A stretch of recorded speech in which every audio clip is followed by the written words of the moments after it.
is using Komoot for navigation, and this is what happened. It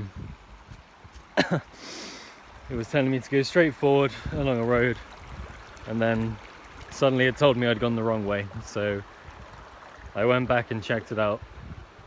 Told me to look on the map, so I saw the road it was trying to take me down was like this little country track, and I hadn't even seen it because it was telling me to go straight ahead, and this was like a tiny little grassy alley. And anyway, this doesn't look too bad, and it would be kind of fun with a mountain bike, but this was just like the last bit.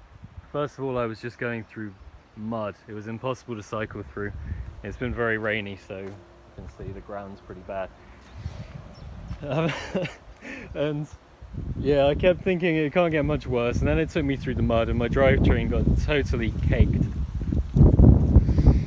And then it took me down this little thin path, which was like, if you got 20 kilos of stuff on your bike, it's just not a good idea. But I'd come so far, I wasn't going to go and try and push back up through the mud, so I thought I'll follow this trail down. And so I followed this trail down, and then I couldn't really believe it when I got down here. And like, I haven't got it set up for mountain biking. Like, you choose your sport. I've got normal bicycle touring as my thing, so you'd expect it to take you down paths that you can kind of use. So then I come to this thing, wheeled my bike up to this point. Got a sign saying point closed. I can read that mark. Risk of something in the water. So it's telling you there's a risk of falling in the water. So I wasn't going to try and take my bike. I may have even more than 20 kilos of stuff. I got a lot of luggage. I just stocked up on food, so I'm extra heavy. So I took all my panniers off, crossed over to do a quick risk assessment. I thought this might be loose, but it's okay. And so I took my panniers over one by one, rode my bike over, so it wasn't really too hard, you know, and it was kind of fun because it put some adventure into the day. But I think I need to give my bike a clean. It's all got rather muddy, but it also gave me a chance to reassess my pannier weight. So I've realized that this one is way heavier than this. This is all my camping gear. This is like clothes, but it's also got a load of food in my stove. So yeah, I just thought this was kind of funny, so I put that in. But I'm going to stop somewhere nice, and I'm going to have a sandwich and probably wash my bike in the river. And there's a little shallow bit where I can just get the tires in, spin them around, try and get some mud off. So this is day 3, and I'm in the countryside, you know. I haven't been making videos because I've just been going down these rather dull French cycle paths. And yeah, like, it wasn't really ideal for Komoot to send me down here, but I feel like it was more interesting. Well, I think actually I've decided that, although it's pretty early in the day, I think it's about 4 o'clock. The sun's out. It's a really nice day to be cycling after 2 days of just being in the wet. But this place that I've been led is pretty nice. So I think I'm just going to set my tarp up. I might not need it, but it could rain any minute really. So I'm going to set my tarp up. I think I'm just going to camp out here for the night and do some hiking maybe. I think I can leave all my stuff here pretty safely and just go for some walks. The road's not far away, it's just up this way. So I'm gonna stick my bike in here and clean the wheels off, get the toothbrush out, and hey look, it's a little duck. Wait.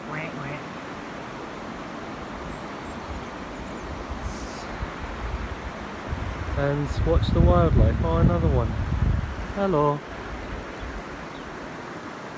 Yeah, so I'm quite glad Komoot got me lost down here. Now I get to watch duckies. Hello.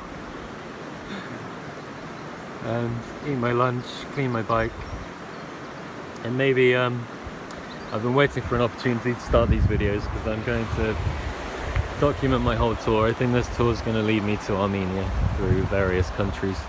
It's going to be quite a long one, could be the year, could be longer.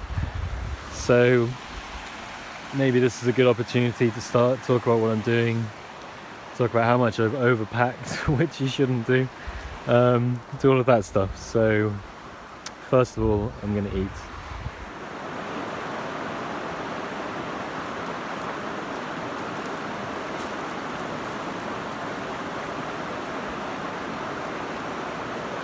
First thing I noticed with amazement,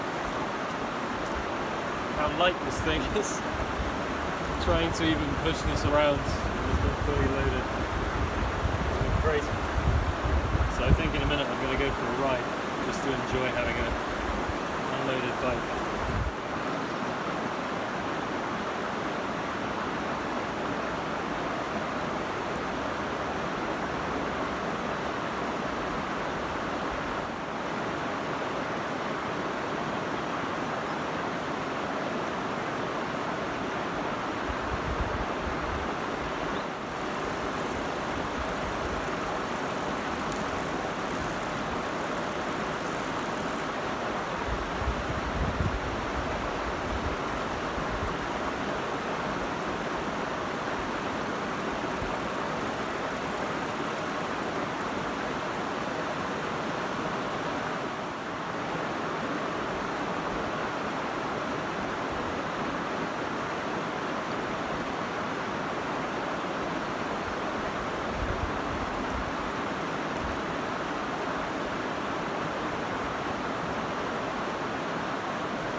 Okay, so got the bike pretty clean, not too bad. Pedals.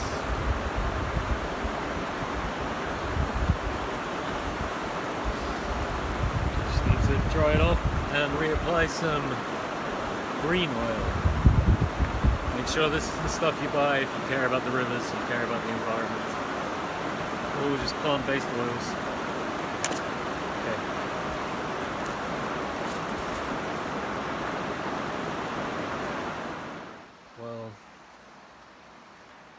Now that my bicycle is fully unloaded, the tarp's set up, I realised the road's just up there, so I'm actually very close, but I'm going to stay camped here anyway because it's nice to be by the river. My bike's all nice and shiny and clean, so I'm going to go for a quick ride, see if I can find. One thing I like about being down here, why I'm going to stay here tonight, is I have no mobile phone reception.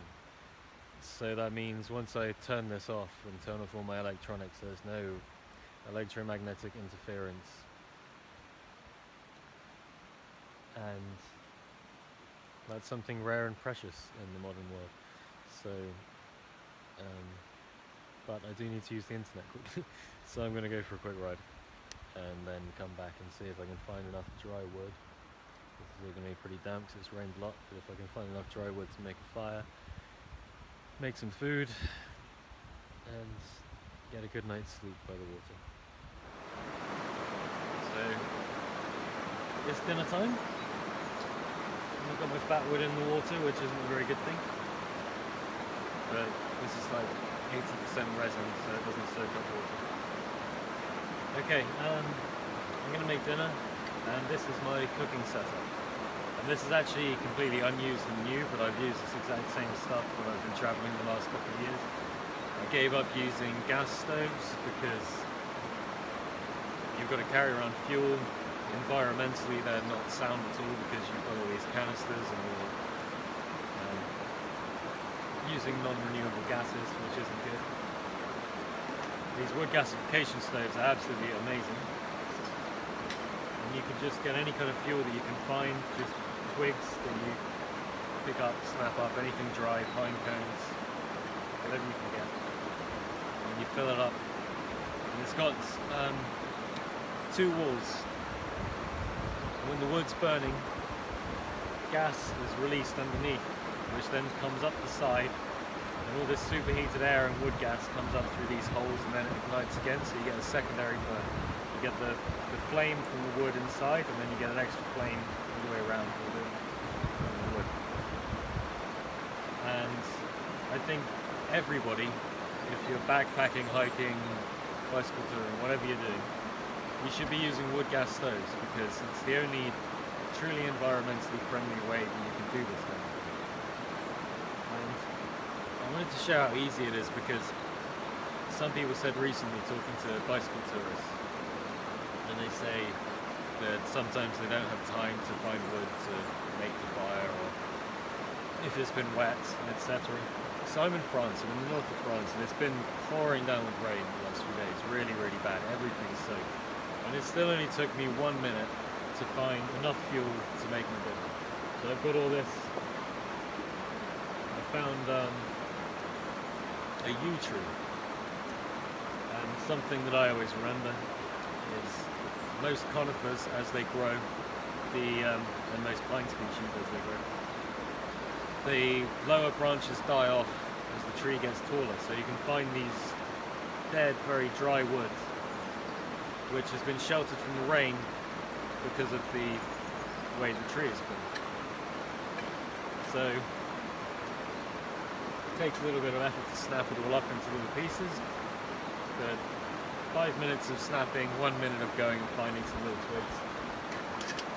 When a pine tree dies, or when a spruce or a similar tree dies, all of the resin sinks down to the bottom and hardens in the root, and you get this rot-resistant,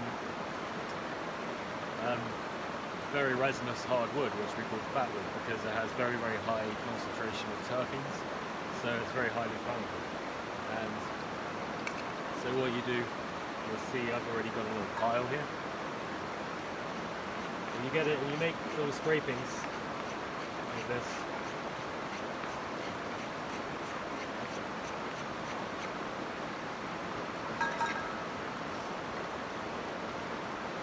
So you get these kind of finer shavings of the wood, and then when you send the spark into them, and I just realised I forgot my ferro rod, so I'm going to have to pause this again and get my ferro rod.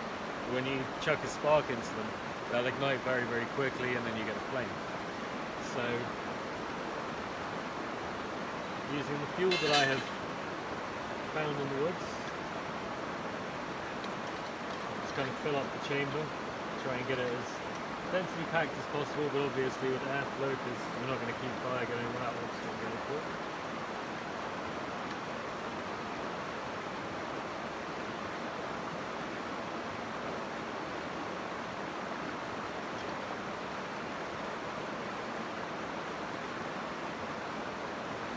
There's really no effort at all, and they're the most efficient of any kind of stove I've ever used as well.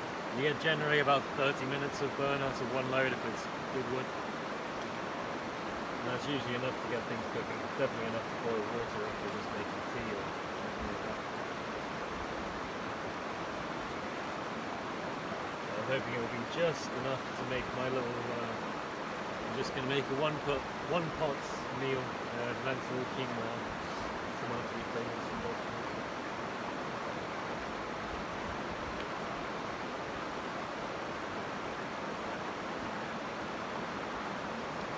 So, I kind of usually cut off, like slice a few kind of slivers of fat wood as well, which will burn a little bit slower. And just kind of dot them around the place.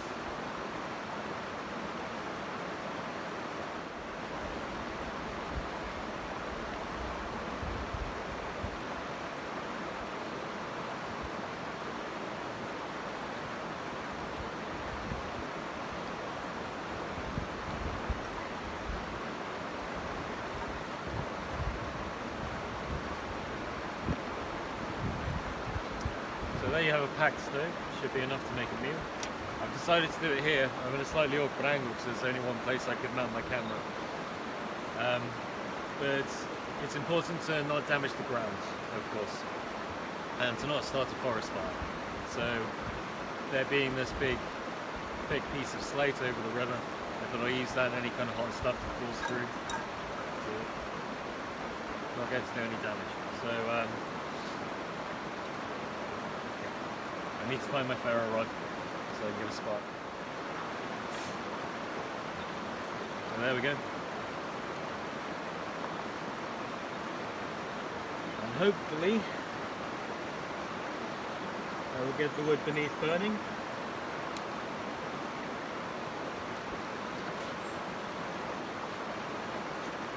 And so it's a little bit more work than using a gas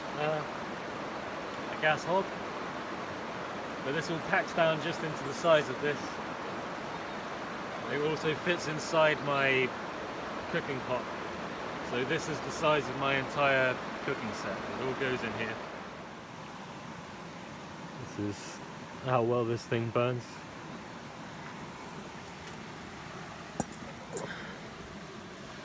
You see, no smoke at all. And there's my dinner. Got my dinner tonight, and then I can put the rest in this, so I've got food for 2 days, or dinner for 2 days. And it's pretty good, high calorie energy food. Lots of good carbohydrates, quite a lot of protein from the lentils. It's just quinoa, the green speckled lentils, courgette, sweet potato, some lemon, a mixed ground peppers, and oregano, and that's it. And I probably should have gone for a little forage, because there's probably some green stuff I could have added around here, but I was kind of rushing and just hungry, so give it a taste. Yep, that is delicious. And that was day 3.